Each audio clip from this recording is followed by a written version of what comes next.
کیا نظر سے بچنا ممکن ہے؟ جی ہاں، نظر سے بچنا ممکن ہے. اس کے لیے سب سے پہلے اللہ پہ بھروسہ کرے، اللہ پہ بھروسہ کرے، اور اس میں آپ یہ سمجھیں کہ کوئی مجھے نقصان نہیں دے سکتا جب تک اللہ نہ چاہے.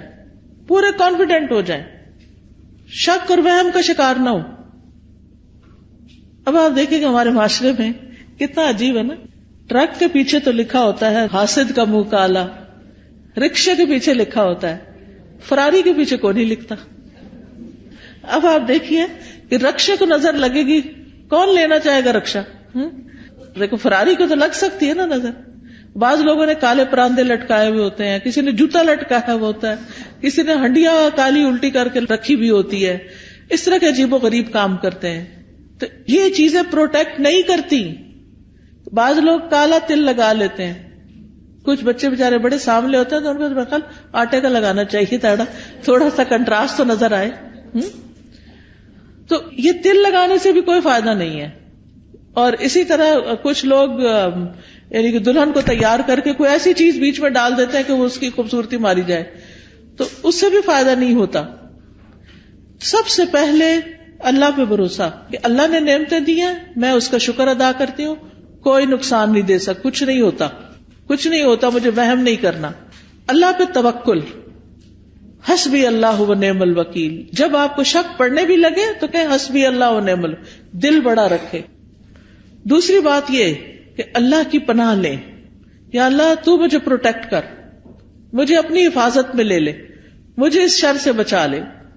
رسول اللہ صلی اللہ علیہ وسلم نے فرمایا، اللہ تعالیٰ فرماتا ہے میرا محبوب بندہ اگر مجھ سے مانگتا ہے تو میں اسے دیتا ہوں، اور اگر وہ کسی شیطان یا دشمن سے پناہ مانگتا ہے تو میں اس کو محفوظ رکھتا ہوں.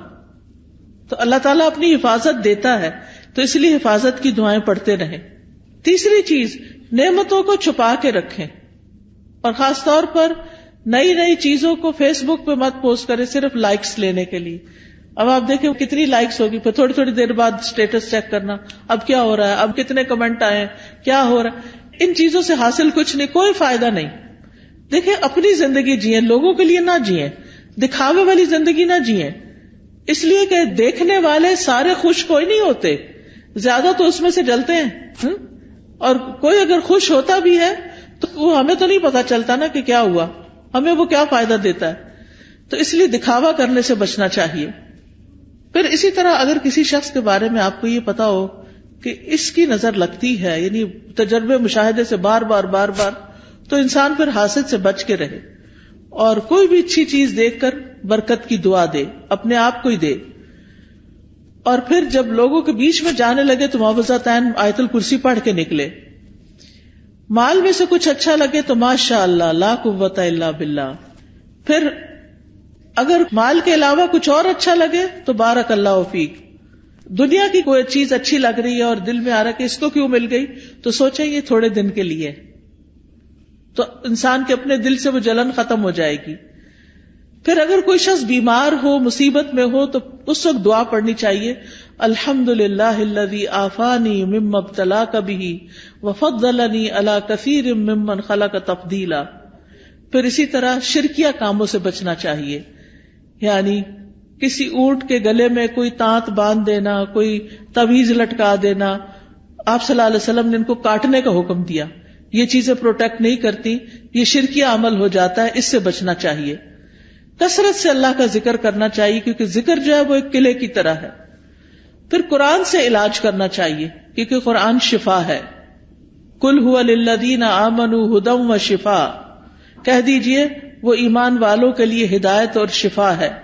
وَنُنَزِّلُ مِنَ الْقُرْآنِ مَا هُوَ شِفَاء، اور ہم قرآن میں وہ چیز اتارتے ہیں جو شفا ہے. تو قرآن کی تلاوت، قرآن کو سمجھ کے پڑھنا، قرآن کی کچھ آیات کو پڑھنا جیسے آیت الکرسی وغیرہ ہے. سورۃ الفاتحہ سے علاج، اور سورۃ الفاتحہ میں خاص طور پر ایاک نعبد و ایاک نستعین پڑھے کہ اللہ صرف تیری ہم عبادت کرتے ہیں، صرف تجھ سے ہم مدد چاہتے ہیں، تو ہماری مدد کر. تو یہ توحید کا خلاصہ ہے، اور اس سے انسان کی اللہ تعالیٰ مدد فرماتے ہیں. یعنی سب سے بہترین وسیلہ توحید کا دے.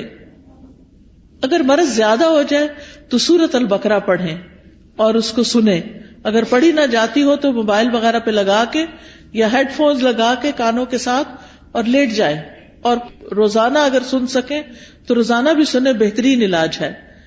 پھر نظر اور حسد سے متعلق جو آیتیں ہیں قرآن پاک میں ان کی تلاوت کریں، ان کا رقیہ پڑھیں، معوذتین پڑھیں.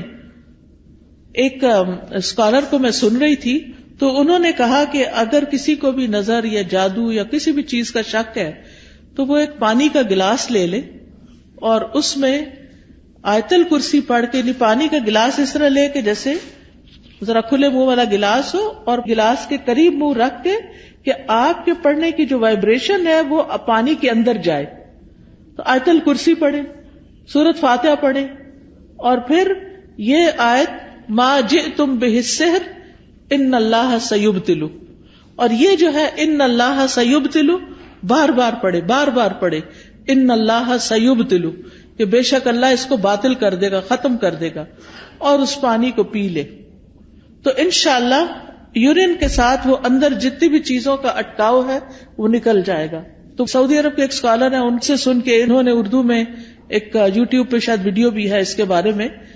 تو حقیقت یہ ہے کہ قرآن جو ہے چونکہ شفا ہے، اور یہ پکارنا اللہ کو اس کے ساتھ، اللہ کے ذکر کے ساتھ، اور یعنی خاص طور پر جو آیت الکرسی ہے اس میں آپ دیکھیے اللہ تعالیٰ کے 5 نام اور 26 صفات ہیں، 26 صفتیں ہیں اللہ تعالیٰ کی. تو اللہ تعالیٰ فرماتے ہیں وَلِلَّهِ الْأَسْمَاءُ الْحُسْنَى فَادْعُوهُ بِهَا، اللہ کے اچھے اچھے نام ہیں، ان ناموں کا واسطہ دے کے اس کو پکارو. تو سورۃ فاتحہ میں اللہ کے نام ہے، آیت الکرسی میں ہے، معوذتین میں ہے. یہ پڑھ کے دم کر کے پانی پہ خود اس پانی کو پی لیں، انشاءاللہ شفا ہوگی. لیکن یہ جو ہم کالی مرچیں جلا کے اور ان کی دھونی دے کے اور اس طرح کے کام کرتے ہیں، یہ سنت میں کچھ ثابت نہیں ہے. پھر اسی طرح کوئی چیز گرے لگا کے باندھنی اور پہننی نہیں چاہیے، یہ بھی شرک میں شامل ہو جاتا ہے. یہ سحر کی ایک قسم ہوتی ہے. پھر اسی طرح سکینت والی آیات اور شفا والی آیات یہ سننی بھی چاہیے، اور پھر دعاؤں کے ذریعے اور دم کے ذریعے علاج کرنا چاہیے، لیکن شرکیہ دم سے بچیں. حضرت جبریل علیہ السلام جس دعا کے ساتھ نبی صلی اللہ علیہ وسلم کو دم کرتے تھے وہ دعا پڑھے، اور وہ کیا ہے؟ بسم اللہ ارقیک من کل شیء یؤذیک من شر کل نفس او عین حاسد اللہ یشفیک بسم اللہ ارقیک. یہ دعا جو نیچے سٹال لگا ہوا ہے اس میں ایک کتاب ہوگی، دعا کیجئے. اسی طرح جادو، حقیقت اور علاج، اسی طرح ایاک نستعین، اس میں یہ دعائیں لکھی ہوئی ہیں. وہ انسان کھول کے بھی پڑھ کے اپنے اوپر اور دوسروں کے اوپر دم کر سکتا ہے. پھر اسی طرح حفاظت کی جو دعائیں ہیں، حفاظت کی دعاؤں کے چھوٹے چھوٹے کارڈز بھی ہیں، وہ اپنے پاس رکھیں، بیڈ سائڈ ٹیبل پہ رکھیں، ان کو پڑھ لیا کریں. اور پھر آگے پیچھے دائیں بائیں اوپر نیچے حفاظت والی دعا ہے، اللہم انی اسألک العافیۃ فی الدنیا والآخرہ، اللہم انی اسألک العفو والعافیۃ فی دینی و دنیای و اہلی و مالی، اللہم استر عوراتی و آمن روآتی، اللہم احفظنی من بین یدی ومن خلفی وعن ایمانی وعن شمالی ومن فوقی واعوذ بعظمتک ان اغتال من تحتی. سبحان اللہ، 6 کی 6 سمتوں میں حفاظت کی دعا ہے. صبح شام جو پڑھ لیتا ہے وہ محفوظ ہو جاتا ہے. تو یہ انشاءاللہ کتابیں آپ کو دیکھیں گے تو ان میں یہ دعائیں لکھی ہوئی ہیں، وہ آپ کو اگر زبانی یاد نہیں تو دیکھ کے بھی پڑھ سکتے ہیں.